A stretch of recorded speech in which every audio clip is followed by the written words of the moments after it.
I don't know how to feel about this though, but like Jamari, my boy, you better not piss me off. You feel me? So Drake is sad.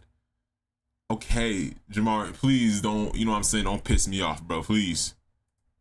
At this point, we are officially a month removed from the climax of the Drake and Kendrick Lamar beef. Yeah. For Kendrick, he has mostly been silent other than an appearance that he made back in his hometown of Compton, where he gave a surprise speech during a graduation at Compton's community college. That's what's up. That's proud dope. of y'all. I'm proud of the city of Compton.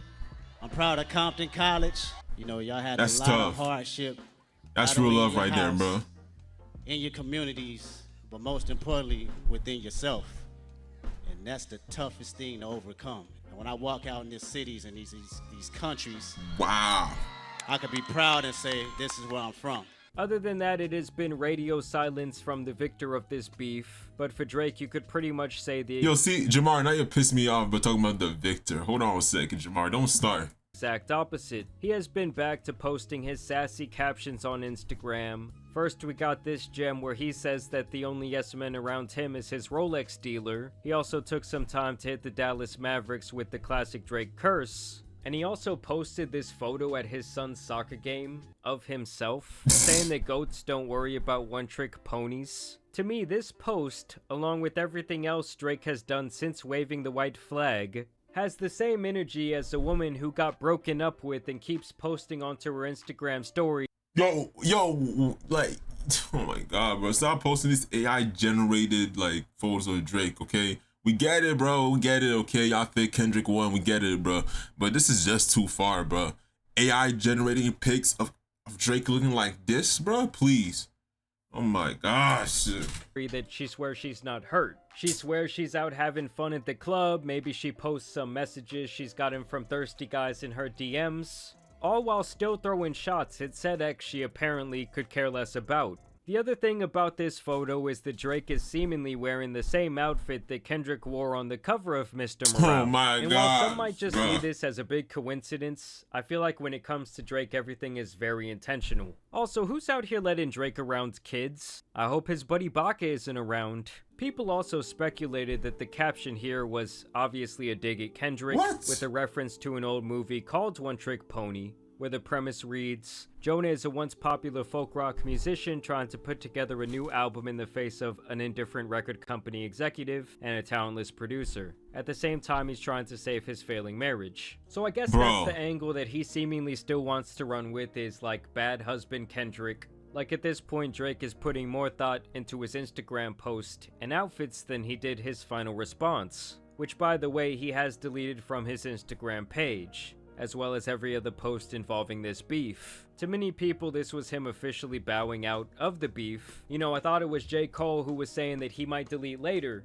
but it's looking like Drake is gonna take that. I mean, when it comes to like beef and all that stuff, like posts on the IG, at the end of the day, Drake is trying to be, you know what I'm saying, professional.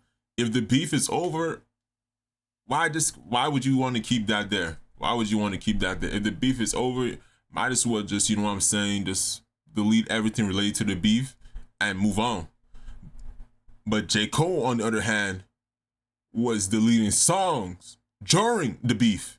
That's the difference. You get it? Like, bruh. As well. Now, speaking of Drake's best diss, Family Matters, which is actually very good, we did get some intel into how Kendrick was basically waiting for Drake to drop a track so that he could step all over it with Meet the Grams, and of course the instant classic, Not Like Us. I ain't gonna hold you. I'm gonna give you some real insight as you hearing this first.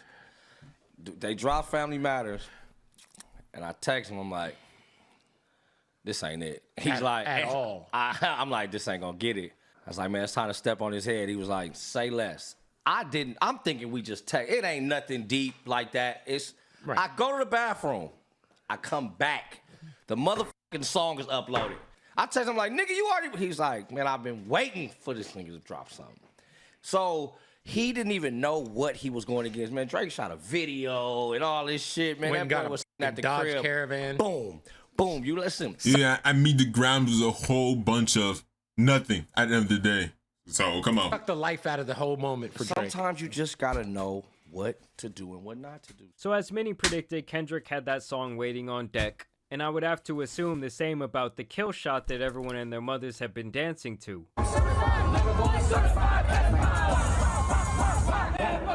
And yes, I know Drake will be fine and still have a very successful career, but the optics of this, to me, have done damage to his career that he can never really brush under the rug. You got kids dancing along to this song, and college bands playing it in unison at pep rallies. See, that's what I'm talking about, hopping on trends, bro. People just love hopping on trends, bro. Like, they just hop on trends. They don't even know what anything. They don't even know what Kendrick is even saying. They don't even know what Kendrick's really saying for real, but just be hopping on trend to hop on trends, bro. Because they want that viral moment. They want to be part of the beef, bro. Like, god damn. Like, people are so, like. In contrast, Drake would make an appearance at a pool party where he would look incredibly uncomfortable as they played his older record with Sexy Red.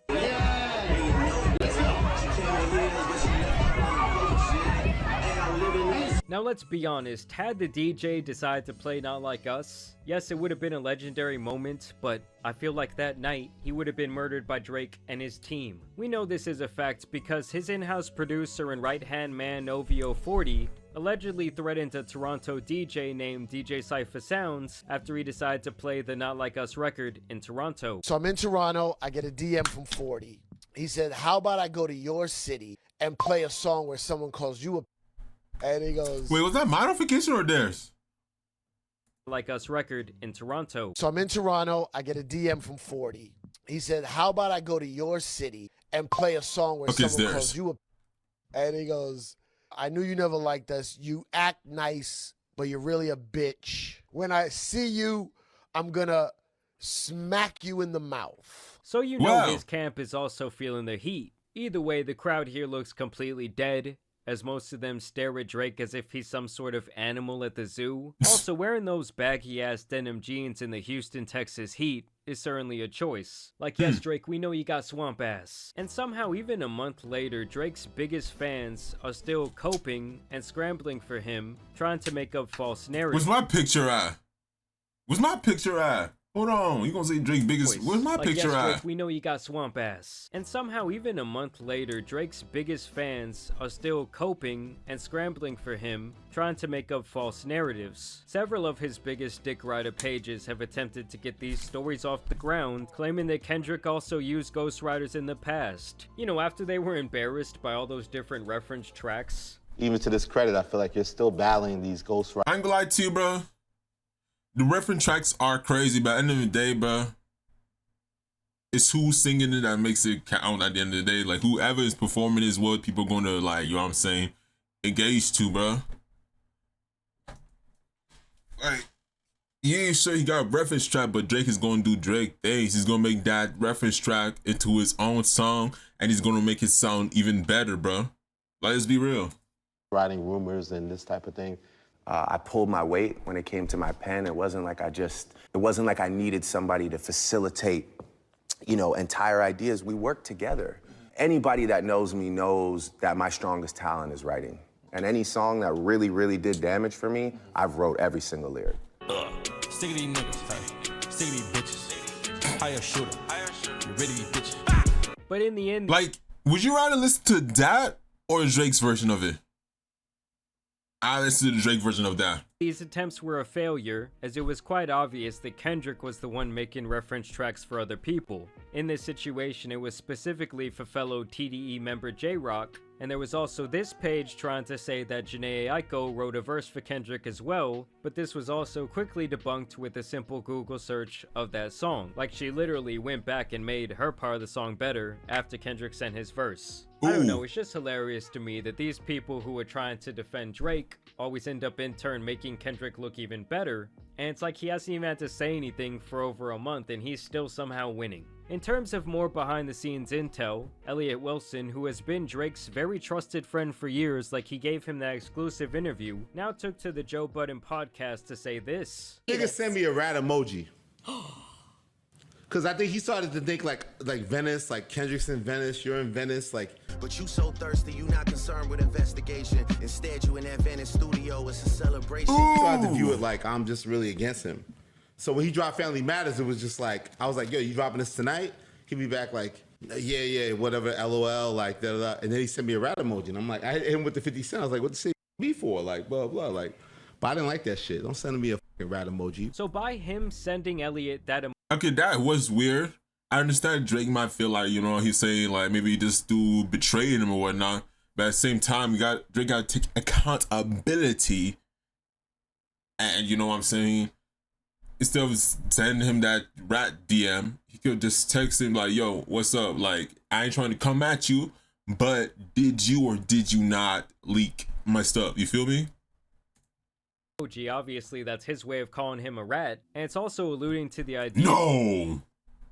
Elliot that emoji, obviously that's his way of calling him a rat, and it's also alluding to the idea that he was the mole in his camp that he swore he did not have on the Heart Part 6. And not only is he admitting that there's a mole in his camp, a double agent if you will, but he still does not know who it is. And that's apparently not even the only person who Drake has problems with behind the scenes, as academics would let us in on a little secret that there's another massive rapper in the game who has collaborated with Drake in the past on a massive hit, who also hates him. Yo, who may that be? Who may that actually be though? I'm trying to think about artists. Who could it be? It's definitely not French Montana. I found out Drake has an op that none of us know. That is a huge rapper that we all think is his friend. I mean, some of y'all have guessed it. Like, is he and him cool? But we're like, no, they got big records together. No, that nigga hates him too. I'm like, what? So of course everyone speculated that that was Travis Scott, who obviously has sicko mode under his belt where Drake has an iconic verse. Look, all I'm saying is don't be surprised when we see other rappers now start popping off and taking shots at Drake while he's at his most vulnerable that we've seen him since the Pusha T diss. Lastly, Drake would also release that garbage. First of all, this was the best song ever released of 2024, okay? Stop it with a cap. Garbage parody of Hey There Delilah, which was just god awful. Like, I don't even care if it's a parody him since the Pusha T diss. Lastly, Drake would also release that garbage parody of Hey There Delilah. A parody is not supposed to sound good. Or am I tripping? Or a parody, like, parody is not supposed to sound good. It's supposed to sound like a joke, which what they were doing. You feel me? They were just joking around, laughing about. The timing was awful. You can say that. You can say the timing was awful, yeah. But to call it a parody, that sounds awful. That's the whole point of a parody. It's not supposed to sound really good. God awful. Like, I don't even care if it's a parody. Seeing people like Maul try and put his cape on to defend this shit of a song is hilarious. Why wouldn't we like this with a little bit of, you know, drill sprinkled into it a little bit?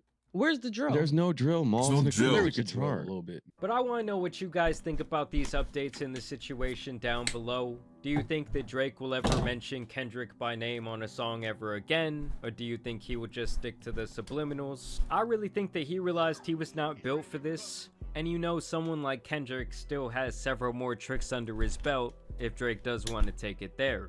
Either way, I do want to thank you guys for watching today's video, dropping a like and subscribing, but as you guys know, it's been your boy the Tan Superman, and some other rap news out here needs to be covered, so I'm out. Hey, shout out to JAMARI for an amazing video. Even though you were coming to my boy Drake the GOAT, it was still an amazing video, alright? Like...